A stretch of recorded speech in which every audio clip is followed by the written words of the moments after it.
stadion.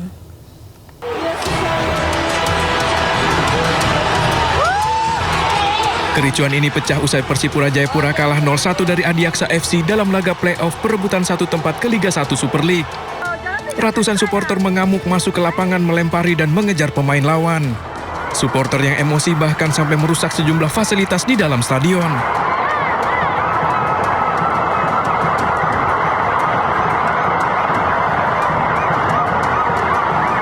Kericuan merembet hingga keluar stadion. Sejumlah kendaraan dibakar massa, termasuk ambulan dan mobil polisi, serta bangunan di sekitar stadion. Terbakar. Ini juga mobil. Hingga malam ini ratusan personil berjaga mengantisipasi kericuan lanjutan. Sampai saat ini belum ada keterangan resmi dari tim Persipura terkait insiden kericuhan ini.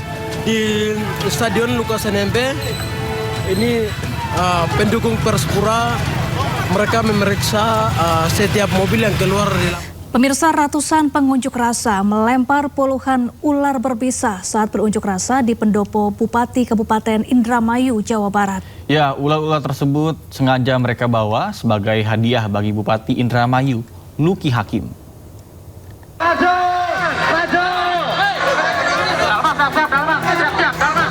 Puluhan ular berbisa ini tiba-tiba saja berkeliaran di depan pintu masuk pendopo Bupati Kabupaten Indramayu, Jawa Barat. Aksi tidak dipuji dilakukan warga saat unit berunjuk rasa. Seketika, aparat kepolisian meminta demonstran menghentikan aksinya. Selain tidak pantas melempar hewan di tengah aksi unjuk rasa, beberapa ular yang mereka lempar juga berbisa.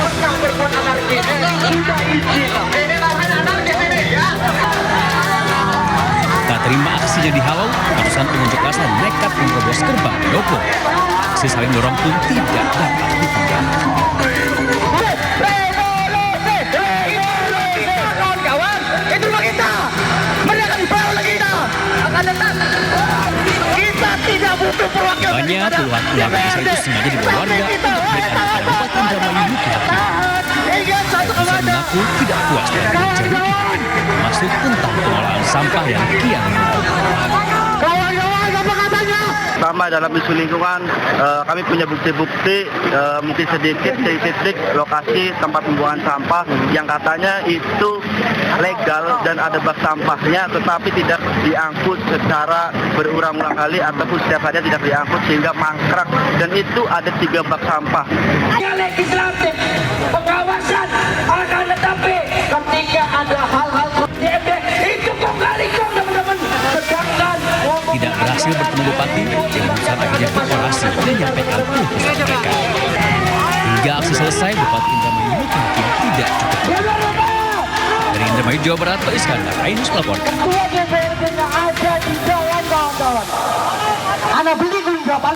Pemirsa, letusan dahsyat Gunung Dukono di Halmahera Utara, Maluku Utara menelan korban jiwa. 3 pendaki dilaporkan tewas, sementara tim SAR masih melakukan pencarian terhadap pendaki yang hilang.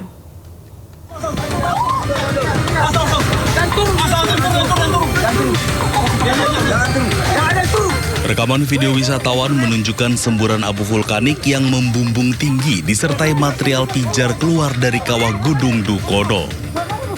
Sejumlah pendaki yang berada di bibir kawah tampak panik berupaya turun dan berlari menjauh saat letusan terjadi sambil sesekali mengabadikan gambar. Berdasarkan data sementara, 3 pendaki dilaporkan meninggal dunia. Terdiri dari 2 warga negara asing dan 1 warga negara Indonesia. Selain itu, 14 pendaki berhasil dievakuasi dalam kondisi selamat. Hingga kini, petugas gabungan dari Basarnas, BPBD, TNI, dan Polri masih melakukan penyisiran di kawasan lereng dan jalur pendakian untuk mencari 3 pendaki yang belum ditemukan. Terdapat 20 korban dalam pencarian yang terdiri dari 9 orang warga negara asing dari Singapura dan 11 orang warga lokal Provinsi Maluku Utara. Saat ini aktivitas vulkanik Gunung Dukono terpantau masih tinggi dan masyarakat diimbau tidak mendekati radius bahaya.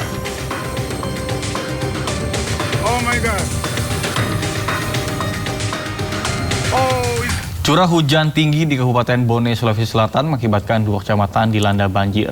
Selain ratusan rumah yang terendam, banjir juga mengakibatkan 2 warga tewas.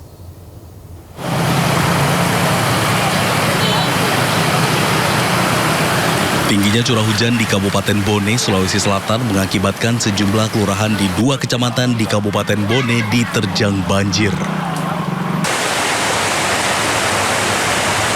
2 kecamatan tersebut yaitu Kecamatan Tanete Riatang dan Tanete Riatang Timur.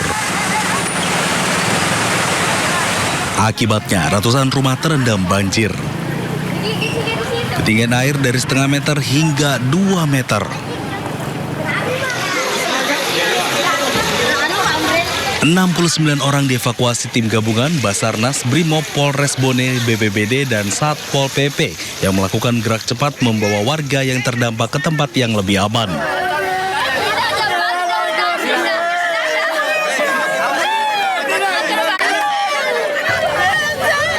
Selain merendam rumah, banjir juga mengakibatkan 2 warga Kecamatan Tanete Riatang Timur meninggal dunia. Tadi yang terdata yang kami evakuasi itu ada 69 orang. Korban jiwa itu ada 2. Atas nama Naima, perempuan lansia, umur 80 tahun. Dan 1 orang atas nama Muhammad Arsan, laki 5 tahun, warga Panjuna, Kecamatan Tanete Riatang Timur. Pemerintah mengimbau warga yang berada di pesisir pantai agar waspada dengan cuaca yang terjadi akhir-akhir ini dan meminta warga untuk memberikan pengawasan yang ekstra pada anak-anak dan lansia karena cuaca kurang bersahabat.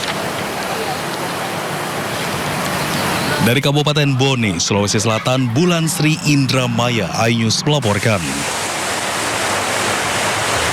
Pemirsa, Direktur Jenderal Bea Cukai Ahmad Dedi lari sekuat tenaga saat dicecar awak media usai diperiksa KPK. Ya, Dedi adalah salah satu saksi terkait dengan kasus dugaan suap importasi barang-barang di Dirjen Bea Cukai senilai 61 miliar rupiah.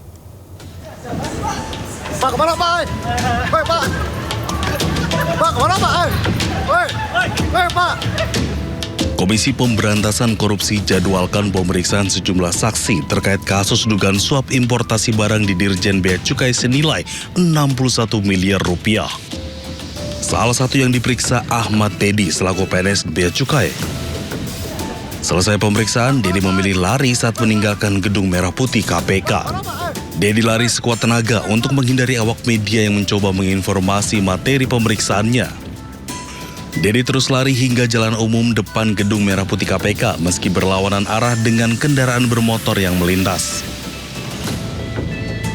Berarti Ahmad Dedi diduga menerima aliran uang? Ada dugaan penerimaan yang dilakukan oleh yang bersangkutan dalam pengurusan bea atau importasi barang. Nah, ini masih akan terus didalami terkait dengan keterangan-keterangan itu, termasuk nanti dari keterangan yang muncul dalam persidangan. Itu juga nanti akan menjadi pengayaan oleh penyidik. Selain Dedi, KPK juga menjadwalkan pemanggilan terhadap 3 saksi lain dari unsur swasta.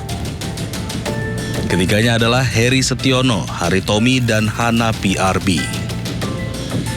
Dari Jakarta, Tim Liputan